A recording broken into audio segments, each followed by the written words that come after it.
Hello students, good morning everyone. तो आज हम एक नया chapter number 7 according to NCERT book, alternating current and electrical machine, lecture number first for class 12 में discuss करेंगे alternating current and some properties or some terms related to alternating current। तो आप घरों में जो यूज़ करते हो वो अल्टरनेटिंग करंट ही होता है। जो जनरेटर होता है यानी डायनमो होता है, उसके अंदर जो जनरेट होता है वो आपका अल्टरनेटिंग करंट ही होता है।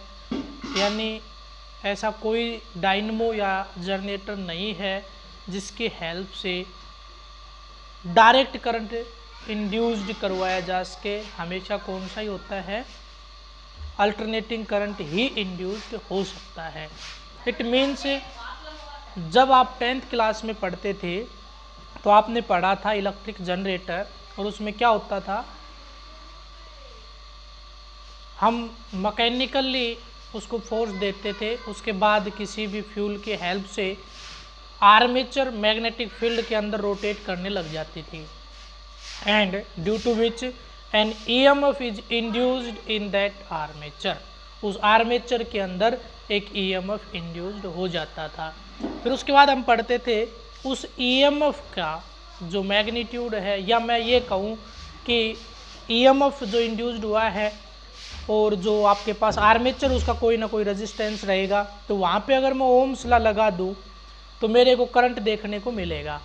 तो उस सर्किट के अंदर, उस आर्मेचर के अंदर करंट का फ्लो शुरू हो जाता है, और वो जो करंट उस आर्मेचर के अंदर फ्लो कर रहा है या हम वहाँ से जो आउटपुट लेते हैं उसका नेचर अल्टरनेटिंग रहता है। कैसे पता चलेगा, कैसे मेज़र करते हैं अल्टरनेटिंग करंट को? तो जो अल्टरनेटिंग करंट होता है उसका मैग्नीट्यूड कंटिन्यूअसली चेंज होता रहता है। यानी मैग्नीट्यूड कभी भी आपको सेम नहीं मिलेगा। हम ये नहीं कह सकते कि इतना मैग्नीट्यूड है, वो लगातार क्या होता रहता है, चेंज होता रहता है continuously. And it's direction is repeats periodically, यानी हर इक्वल इंस्टेंट ऑफ टाइम के बाद उसकी डायरेक्शन चेंज हो जाती है। क्लियर है? तो आइए हम वन बाय वन टॉपिक्स को डिस्कस करते हैं। तो सबसे पहला टॉपिक है अल्टरनेटिंग करंट।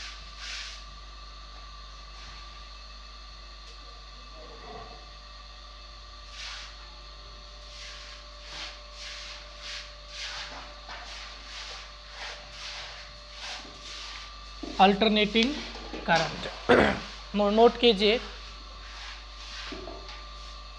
The current. चलिए अल्टरनेटिंग करंट में पहला पॉइंट डाल लीजिए। अल्टरनेटिंग करंट में पहला पॉइंट डालिए और उसमें लिखिए इट्स मैग्नीट्यूड इज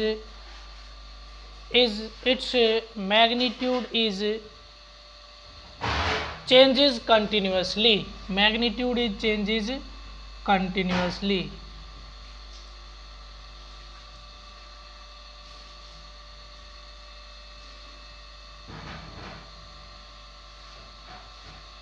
उसके बाद सेकंड पॉइंट लिखिए direction is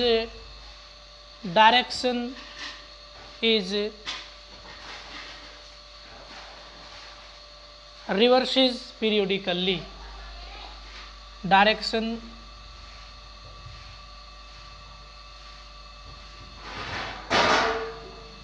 is reverses periodically. Periodically का meaning, what is the meaning of periodically? Periodically का मीनिंग क्या रहेगा? यानी its direction is repeat after each equal interval of time. हर बराबर इंस्टेंट ऑफ टाइम के बाद इसकी डायरेक्शन रिपीट हो जाती है। ठीक है, पीरियोडिकली का मतलब यही होता है कि फिक्स इंटरवल ऑफ टाइम के बाद रिपीट होना, या फिक्स इंटरवल ऑफ टाइम के बाद रिवर्स हो जाना, उल्टा हो जाना, उसको क्या बोलते हैं, पीरियोडिकल मोशन बोलते हैं। तो इसका जो चलने का जो तरीका है, जो डायरेक्शन है, वो आपकी क्या है, पीरियोडिकली रिवर्सिबल होती है। अब बात आती है कि जो ये मैग्नीट्यूड इज चेंजेस कंटिन्यूअसली, किसके साथ चेंज होता है, with time, with respect to time या विद टाइम, टाइम के साथ साथ आपका ये कंटिन्यूअसली चेंज होता रहता है। वहीं पे अगर मैं इसकी रिप्रेजेंटेशन की बात करूं तो इसको रिप्रेजेंट करने के लिए इस तरह से मेरे पास एक एक्सिस है, उस एक्सिस पे हम एक तो टाइम पीरियड दिखा रहे हैं और एक साइड में इसका मैग्नीट्यूड ऑफ करंट दिखा रहे हैं। तो ऊपर आपका ई या आई जो भी है वो हो जाएगा और इधर आपका क्या रहेगा, तो इस तरह से चलता है अल्टरनेटिंग करंट। ये अल्टरनेटिंग करंट के चलने का तरीका होगा। वहीं पे अगर मैं डीसी की बात करूं, इसको लिखते हैं एसी से और इसको लिखते हैं डायरेक्ट करंट। डायरेक्ट करंट को किससे लिखते हैं, डीसी से। डीसी की अगर मैं बात करूं, the direct current is always flows in a fixed direction and it's magnitude is always constant. जो आपका करंट होता है, कौन सा, डायरेक्ट करंट, उसकी डायरेक्शन हमेशा सेम रहेगी, यानी एक ही डायरेक्शन में फ्लो करता है, and it's magnitude is always constant. इसका मैग्नीट्यूड हमेशा क्या रहेगा, कांस्टेंट रहेगा। It means its path is straight line. तो ये आपका क्या है, डीसी है और ये आपका क्या है, एसी है। क्लियर है। तो इसकी ये जो होगी, ये होगी हाफ साइकिल और ये होगी कंप्लीट साइकिल।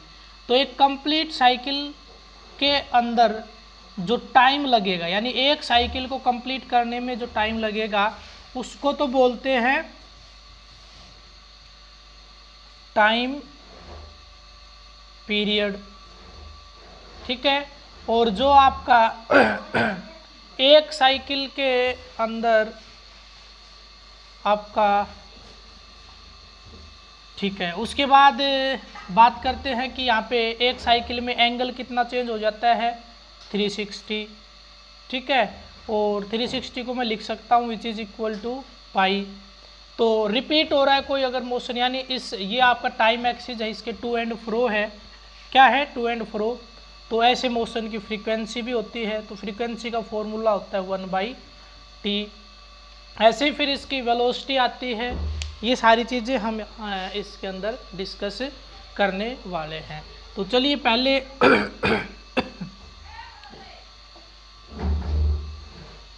पहले हम थोड़ा सा इलेक्ट्रिक जनरेटर को स्टडी कर लेते हैं। तो नोट कीजिए, we know that when a conducting coil is rotates in between magnetic poles, when a conducting coil is rotates in between magnetic poles, then EMF is induced in that coil,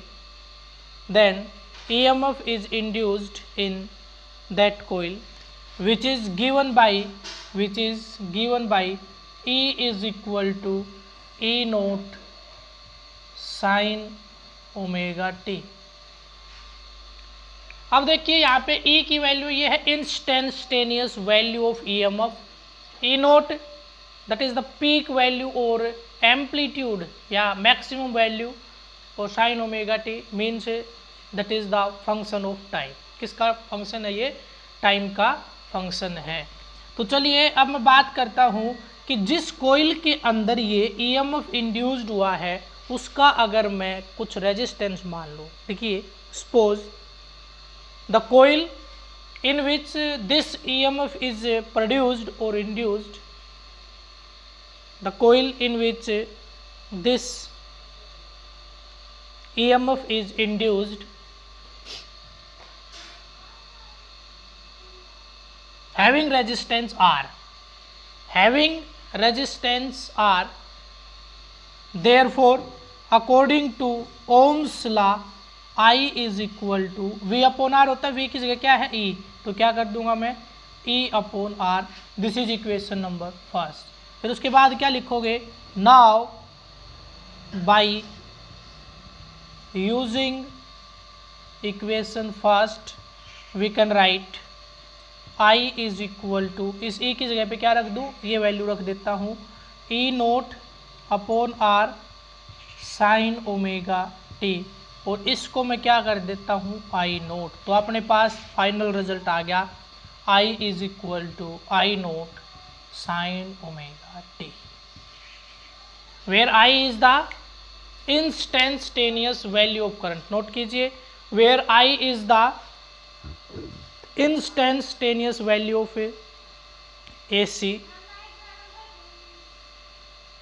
and I naught is the peak or maximum value of the AC, maximum or peak value of the AC current। Clear है।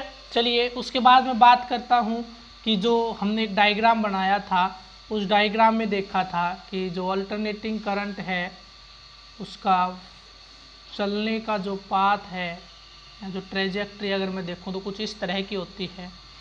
तो देखिए ये जो है मैं यहाँ पे बता रहा था, आपका क्या है, यहाँ पे एम्पलीट्यूड है। ये जो पॉइंट है इसको बोलते हैं आई नोट, ये जो पॉइंट है इसको बोलते हैं आई नोट। इसके अलावा इसकी वैल्यू क्या होती है, इंस्टेंटेनियस या जो चेंजेबल होती है, टाइम के साथ साथ बदलती रहती है। तो ये अगर मैं बात करूँ इस तरफ ऊपर की तरफ जा रहे हैं, then the amount of current is increases, और amount means magnitude of the current is increases, and a point somewhere in this path at where the magnitude of the current is maximum। इस path के अंदर कोई ना कोई ऐसा point आता है जहाँ पे करंट की वैल्यू मैक्सिमम हो जाती है, करंट का मैग्नीट्यूड मैक्सिमम हो जाता है, और उस पॉइंट को बोलते हैं, या उस पॉइंट से और मीन पोजीशन का जो डिस्प्लेसमेंट होता है उसको बोलते हैं एम्पलीट्यूड। क्या बोलते हैं, एम्पलीट्यूड। तो नोट कीजिए एम्पलीट्यूड क्या होता है, नोट कीजिए amplitude, the maximum value attend bye an alternating current, the maximum value attend by the alternating current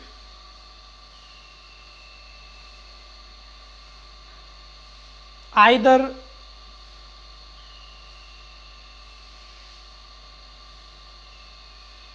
above or below, either above or below the mean position, either above or below the mean position।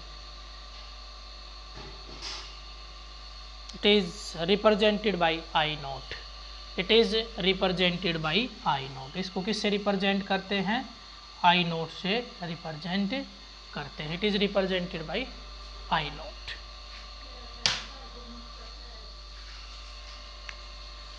हो गया। उसके बाद आता है time period.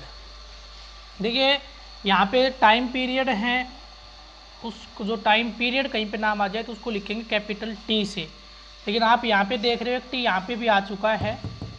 ये है आपका जो मान के चले कि इंस्टेंटेनियस टाइम है ना, डिफरेंट यानी वेरिएबल है ये पॉइंट ना, और जो कैपिटल टी है वो एक पर्टिकुलर टाइम है किसी का कि ये चीज़ इतनी देर बाद इसमें ऐसा होगा।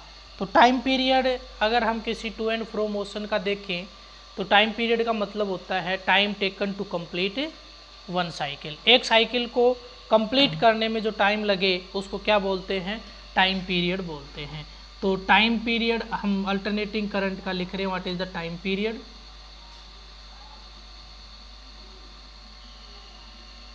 Time period. तो नोट कीजिए टाइम पीरियड क्या होता है, the time taken by an alternating current to complete one cycle, the time taken by an alternating current to complete one cycle of its variations is called its time period, let it be t, मान लिया कि वो क्या है, t है। अब देखिए हमें पता है वेलोसिटी या स्पीड इज इक्वल टू क्या होता है, speed is equal to distance upon में टाइम। मेरे को क्या निकालना है, टाइम। तो टाइम, ये टाइम पीरियड ही होता है, time is equal to distance upon में वेलोसिटी। तो यहाँ पे अगर मैं बात करूँ इस टाइम पीरियड की, तो ये कितना होगा टाइम पीरियड, डिस्टेंस कितना होगा एक साइकिल में 360 का एंगल होगा। कितने का एंगल होगा, 360 का। उसको किससे रिप्रेजेंट करेंगे, 2 पाई से। देखिए थोड़ी देर पहले कहीं ना कहीं मैंने ये लिख दिया 360 इज इक्वल टू पाई, नहीं वो 2 पाई होता, 180 इज इक्वल टू पाई होता है। तो ये अंडरस्टूड है कि वो हो जाता है कई बार गलती से। मैंने कहीं ना कहीं शायद थोड़ी देर पहले कहीं लिखा था, यहाँ पे डायग्राम बनाया उसमें 360 इज इक्वल टू पाई लिख दिया था। नहीं, ये 2 पाई होगा। पाई तो कितना होता है, ये होता है पाई, लेकिन मैंने इसको शायद एक साइकिल में जो डिस्प्लेसमेंट था उसको पाई लिख दिया था। नहीं, वो 2 पाई है, वो अपना सही कर लेना, कभी वहीं पे आप गलत कर लो एज इट इज़। वैसे करोगे तो आपकी गलती है, क्योंकि सभी को पता होता है 360 तो किसके बराबर होता है, 2 पाई के बराबर। चलिए, तो डिस्प्लेसमेंट या डिस्टेंस की जगह पे क्या आ गया, 2 पाई। बात करते हैं वेलोसिटी। कोई चीज़ गोल गोल घूम रही हो तो उसकी जो वेलोसिटी होती है वो कैसी होती है, एंगुलर होती है। तो यहाँ पे मैं कर रहा हूँ ऐसे, time period t is equal to displacement या डिस्टेंस इन वन। चलिए, डिस्प्लेसमेंट अपॉन में, वैसे डिस्टेंस ही होगा क्योंकि डिस्प्लेसमेंट एक साइकिल में 0 हो जाएगा। डिस्टेंस अपॉन में angular velocity, suppose it is omega and distance that is equal to 2 pi. तो अपने पास t इज इक्वल टू क्या आ गया, 2 pi by omega. That is the time period of alternating current. To repeat its values, अपनी values को रिपीट करने का जो टाइम पीरियड है वो ये है। उसके बाद बात करता हूँ फ्रीक्वेंसी। अगर मोशन आपका कैसा है, to and fro, definitely frequency भी होगी उसकी। Frequency suppose it is f, and we know that frequency is nothing but the time period to taken one cycle, to taken complete one cycle। एक cycle में जो time period लगेगा उसको क्या बोलते हैं, फ्रीक्वेंसी बोलते हैं। तो 1 अपॉन में टाइम पीरियड, तो सपोज इट इज f और which is equal to 1 upon में t। की वैल्यू यहाँ से उठा के यहाँ रख दीजिए, तो f is equal to omega by 2 pi, that is the frequency. Omega by 2 pi, ये आपकी क्या रहेगी, फ्रीक्वेंसी। सारी चीज़ें यूज़ होनी, आपको बहुत अच्छे से याद भी रखना है। और वैसे omega is equal to 2 pi nu भी होता है, तो वो भी आप देख लीजिए। यहाँ से जो न्यू होता है इसकी जगह पे हमने क्या यूज़ किया है, फ्रीक्वेंसी। बहुत ज़्यादा यूज़ होने वाली टर्म है, यानी आप यहाँ से ये भी लिख सकते हो, it is implies that omega is equal to 2 pi। बहुत इंपॉर्टेंट इक्वेशन है, बहुत बार आपकी यूज होनी है। इट मीन्स अपने पास एक इक्वेशन आई, लिखिए, it means I is equal to I naught sine omega T is equal to, it means I is equal to I naught sine omega T is equal to, क्या लिख सकता हूँ भाई, I naught sine omega की जगह पे क्या लिख दूँ, 2 पाई f इंटू टी, ये लिख सकता हूँ। और अगर मैं इसको एंगल की फॉर्म में, यानी यहाँ पे एंगल का यूज़ करना चाहूँ तो वो भी मैं यहाँ पे करके दिखा सकता हूँ। तो अगर मैं एंगल का यूज़ करना चाहूँगा, यानी मैं चाहता हूँ कि यहाँ पे टाइम पीरियड और एंगल का यूज़ हो जाए, तो क्या करें बताइए, f की जगह पे 1/t कर दीजिए। क्या कर सकता हूँ मैं यहाँ पे, I naught sine 2 pi F की जगह पे क्या कर सकता हूँ 1/t, और ये t एज इट इज। इस t की वैल्यू उठा दीजिए, ये है 2 पाई बाई ओमेगा, तो क्या होगा ओमेगा बाई 2। चलिए चाहो तो आप कर सकते हो, अदरवाइज कोई ज़रूरी भी नहीं है। ये मैंने थोड़ी गड़बड़ कर दी, यहाँ पे 2 पाई आना था और लिख दिया 2 ओमेगा। हाँ 2 पाई, हाँ अब सही है। तो क्या भी हो गया I is equal to also I naught sine 2 pi by T into T, ये भी आपकी इक्वेशन बन जाएगी। यही है आपके जो ये रिजल्ट्स हैं, ये यूज़ होते हैं। अगर आपको याद रहेंगे तो बहुत अच्छी बात है, अदरवाइज़ बार बार आपको याद दिलवाने पड़ेंगे। तो इन इंडिया द फ्रीक्वेंसी, लिख लीजिए, in India the frequency of alternating current is 50 hertz. Means in India the alternating current complete 50 cycles पर सेकेंड। एक सेकेंड में कितनी साइकिल कंप्लीट कर लेता है 50। तो ये बताइए उसकी डायरेक्शन कितनी बार रिवर्स हुई, एक साइकिल में 2 बार, तो 50 में 100 times. It means in India the direction of alternating current is reverses 100 times in A second. एक सेकेंड में 100 टाइम्स उसकी डायरेक्शन बदल जाती है। क्लियर है। नेक्स्ट है आपका एक छोटा सा आर्टिकल, और मैं इसमें कवर कर लेता हूं क्योंकि अभी छोटा ही हुआ है, वीडियो ज़्यादा लंबा हुआ नहीं है, 20-1 मिनट का ही हुआ है, 5-7 या 10 मिनट का ज़्यादा से ज़्यादा टाइम लगेगा। एक छोटा सा आर्टिकल, और उस छोटे से आर्टिकल में हम पढ़ेंगे कि अब मेरे को ये बताइए, अगर मैं डिस्टेंस की जगह डिस्प्लेसमेंट यूज़ कर लेता तो एक कंप्लीट साइकिल में तो डिस्प्लेसमेंट 0 होता है। कितना होता है 0 होता है। तो यही है कि average value of AC over 1 complete cycle, लिख लीजिए, टॉपिक का नाम है average value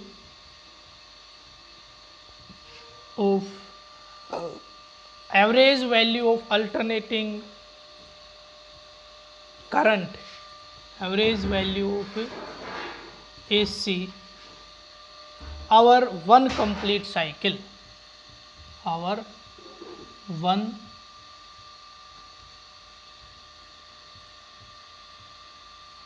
complete cycle, average value of alternating current our 1 complete cycle।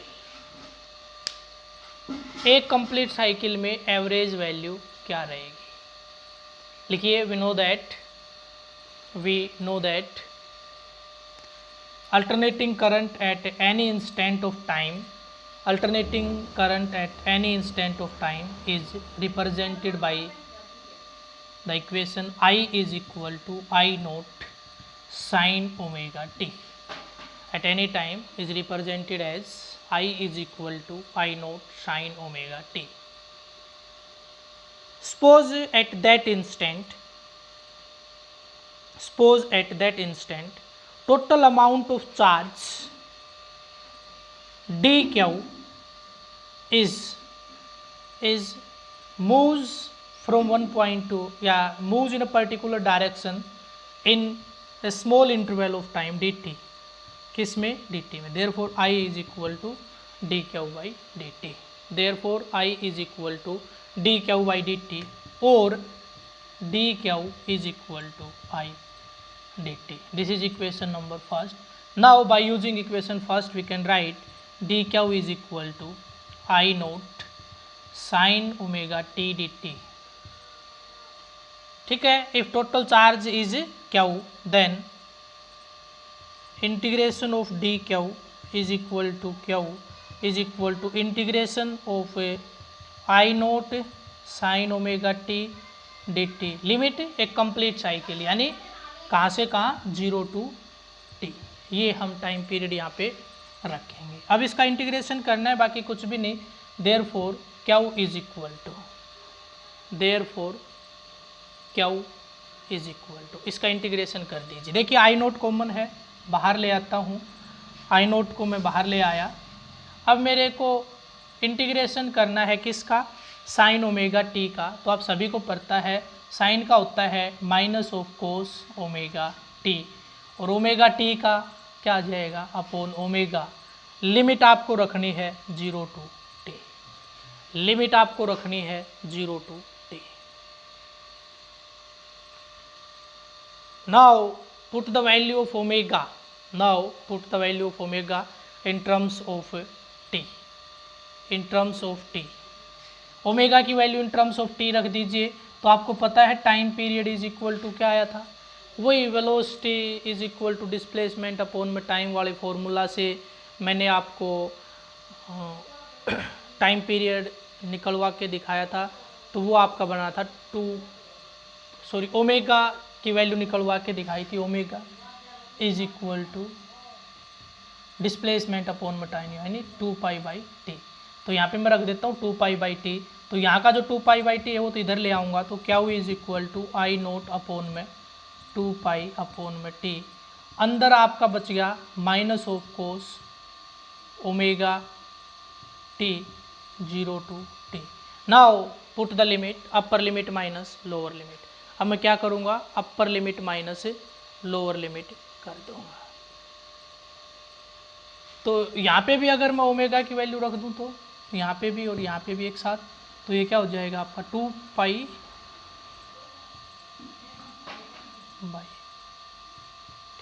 ये भी यही हो जाएगा आपका, ये भी यही हो जाएगा 2π/t, 2π/t। अब लिमिट रख दीजिए, अब क्या कर दोगे, upper limit minus lower limit अब रख दीजिए upper limit minus lower limit.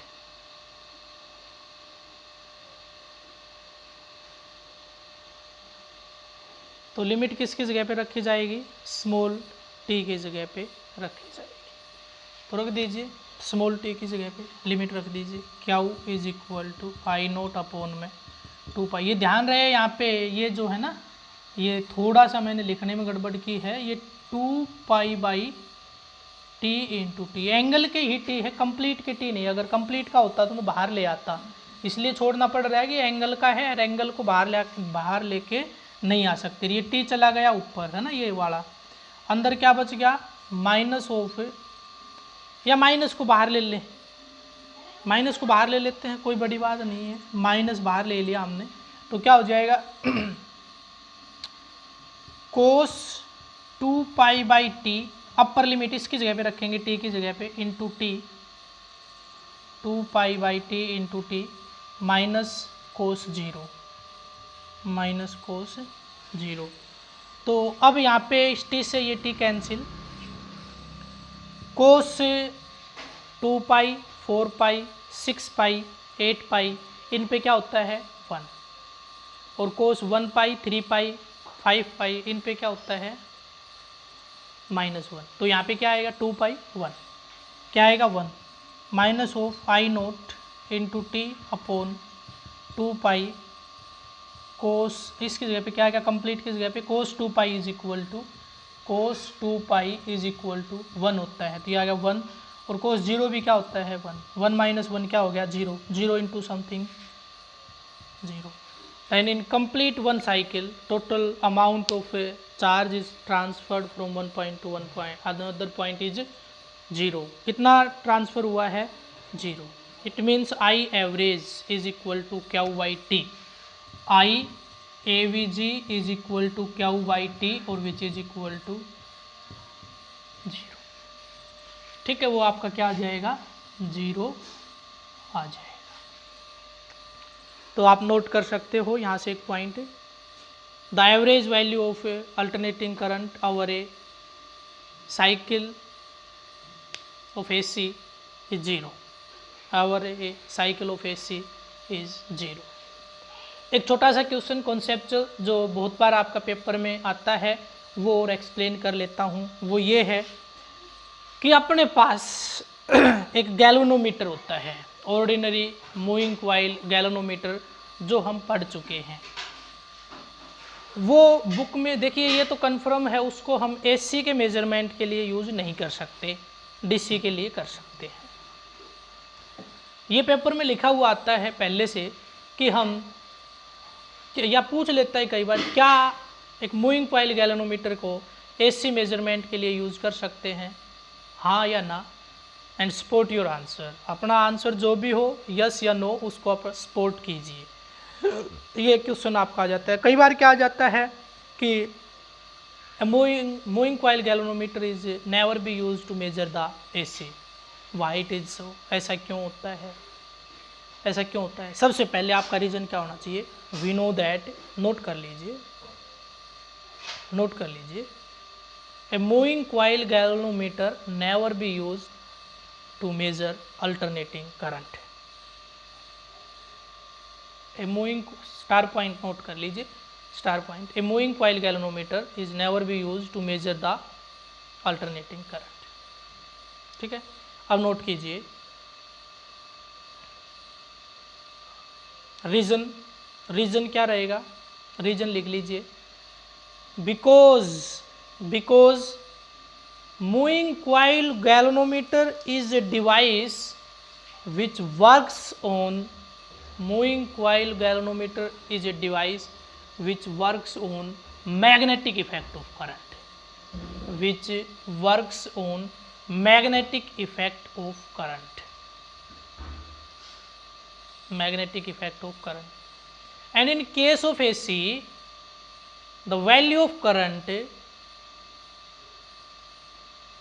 the value of current is variable or its magnitude is changes periodically, changes periodically. अब देखिए जो आपका मूविंग कॉइल गैल्वेनोमीटर होता है वो किस पे काम कर रहा है? Magnetic effect of current.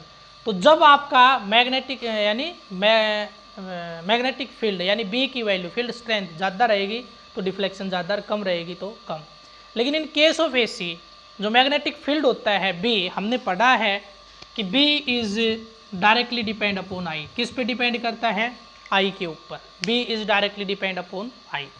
And in case of AC I is variable. I तो कभी मैक्सिमम तो कभी मिनिमम, हमेशा क्या रहता है? वेरी करता रहता है। और अब देखिए अगर आपका मैग्नेटिक फील्ड वेरी करेगा तो जो निडल है वो तो किसके ऊपर काम कर रही थी? मैग्नेटिक फील्ड ज़्यादा तो ज़्यादा और कम तो रीडिंग भी कम। तो यहाँ पे तो लगातार आपका क्या होता रहेगा? रिपीट। तो मूविंग कॉइल गैल्वेनोमीटर की नीडल कैसे चलती रहेगी? ऐसे आपकी चलती रहेगी। कितनी बार चलेगी? कितनी बार चलेगी? यानी एक बार गया हाफ साइकिल कंप्लीट, दूसरी बार गया दूसरी हाफ कंप्लीट, तो कितनी बार हिली? 100 बार। 1 सेकंड में 100 टाइम्स ऐसे ऐसे, 1 सेकंड में 100 टाइम्स ऐसे ऐसे होगी। तो इट मीन्स अगर हम उसको देखना चाहें तो हमें वो कैसे नजर आएगी? बिल्कुल रुकी हुई नजर आएगी। ऐसा क्यों? ऐसा क्यों? Due to persistence of vision, due to persistence of vision. ये क्या होता है persistence of vision?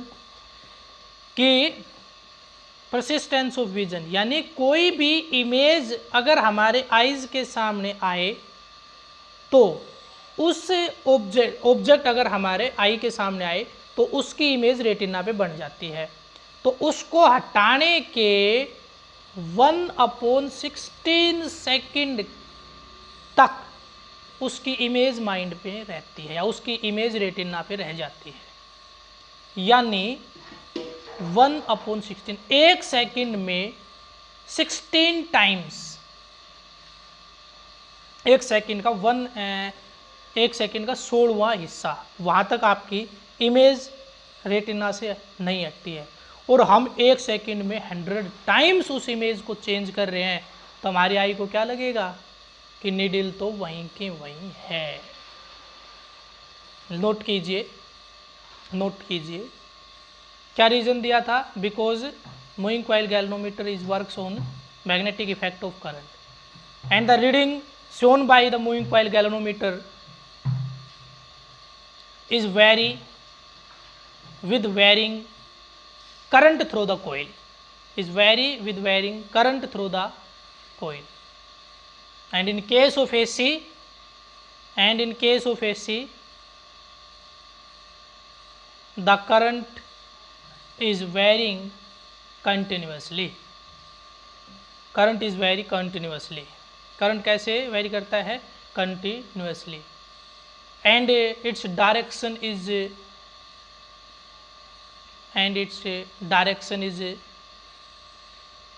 changes, its direction is changes 100 times in a second, 100 times in a second, means 0 to maximum, maximum to 0, 0 to minimum, minimum to 0, ये जो process होता है लिख लीजिए ब्रैकेट में, 0 to maximum, maximum to 0, 0 to minimum, minimum to 0, bracket में लिख लीजिए 0 to maximum, maximum to 0, 0 to minimum, minimum to 0.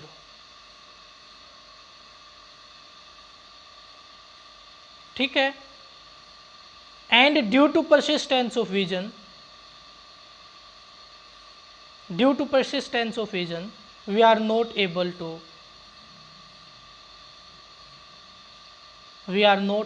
sense the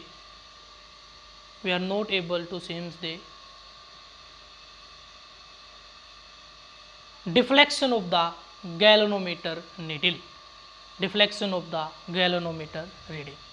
then how you will calculate or how you will measure the amount of alternating current, तो आप alternating current के amount को कैसे major करोगे, तो नोट कीजिए अगला point, alternating current is measured by an ammeter, which is works on heating effect of current, तो आज का वीडियो बहुत ही बेसिक था, बहुत इंटरेस्टिंग भी है। देखिए आपको एक चीज़ मैं और बता देता हूँ, जिन बच्चों ने इन टॉपिक्स को करने में मेहनत नहीं की, एक तो वीडियो को कंटिन्यूअसली और प्रेजेंस ऑफ माइंड के साथ अगर वॉच नहीं किया और उसके बाद बुक में रीड करना और समझना, अगर ये काम में से किसी ने एक भी काम छोड़ दिया तो मैं एक चीज़ और बता देता हूँ कि फिजिक्स में इस चैप्टर से हार्ड कुछ भी नहीं है। जो अल्टरनेटिंग करंट है इससे हार्ड कुछ भी नहीं है अगर आपने समझने की कोशिश नहीं की तो। लेकिन अगर आपने बेसिक वीडियो समझ लिया क्या चीज़ कैसे होती है, चाहे आप मेरे से बार बार मैसेज करके कॉल करके कोई भी प्रॉब्लम आ रही है उसको सोल्व कर लीजिए, आपको ये समझो पूरा चैप्टर आ गया। केवल ये एक वीडियो अगर समझ में आ गया तो पूरा चैप्टर आ गया, क्योंकि यही बेसिक कॉन्सेप्ट्स हैं, सारे के सारे यही यूज़ होने हैं। कहीं पे आरएमएस वैल्यू निकालनी है तो कहीं पे पीक वैल्यू निकालनी, कहीं पे करंट की निकालनी है तो कहीं पे ईएमएफ की निकालनी, बाकी इसमें कुछ है ही नहीं, बाकी इसमें कुछ भी नहीं है। तो इसलिए इस वीडियो को बहुत अच्छे तरीके से वॉच कीजिए, कोई भी प्रॉब्लम आती है मेरे से डिस्कस कीजिए, बुक में पढ़िए और अपनी फेयर नोटबुक में नोट कीजिए। ठीक है, तो कल आपका सैटरडे रहेगा और जो संडे है, संडे को आपका टेस्ट रहेगा। तो टेस्ट के लिए ये तो कन्फर्म है कि आपका जो इससे पहले चैप्टर हुआ है इलेक्ट्रोमैग्नेटिक इंडक्शन, वो तो कंप्लीट आना ही आना है, वो तो कंप्लीट आना ही आना है। साथ में ये जहाँ तक हो जाएगा, यानी एक वीडियो और इसका हो जाएगा कल सैटरडे को, तो वहाँ तक आपका सिलेबस आएगा। सभी अपना कवर कर लें। और मैंने सभी बच्चों को ग्रुप में मैसेज करके कहा था कि सभी अपना मेल आईडी यानी जीमेल एड्रेस जो होता है और साथ में अपना नाम फादर नेम सेंड करें। तो हाफ स्टूडेंट्स के अब तक मेरे पास पहुंच पाए हैं, तो सभी वो सेंड करें, क्योंकि हमें बहुत जल्द आपकी लाइव क्लासेस शुरू करनी है, तो उसके लिए उसकी ज़रूरत पड़ेगी। ठीक है, तो आज के वीडियो में इतना ही। थैंक्स।